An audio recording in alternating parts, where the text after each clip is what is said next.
আচ্ছা জাহাঙ্গীর ভাই, একটা কথা বলো, তোমার সেই কি ওই কেসটা কি হলো, ওই মামলাটা?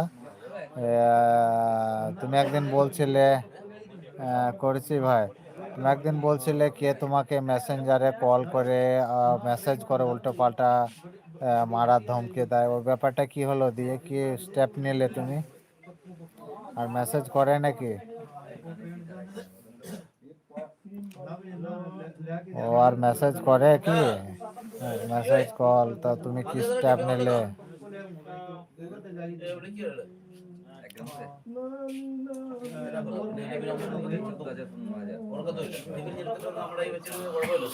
गोविंद मेरे को थोड़ा छोड़ो, मेरे को थोड़ा छोड़ो, मेरे को थोड़ा छोड़ो, 2 मिनट बैठो उसमें। एक पेक मारेगा, 2 पेक मारेगा, ठीक है? वो ले जाएगा भाई, जा। छोड़ दो, लेके उधर ही जाओ। हाँ उधर लेके जाएगा, आने दो उसको, 2 मिनट छोड़ो। वैसे करते रहेगा वो। ধরে ফেলেছে পুলিশ, তাই? এ কিভাবে ধরলো? কেউ কি কমপ্লেন করেছিল নাকি? আর অন্য কাউকে এরকম মেসেজ করতো নাকি?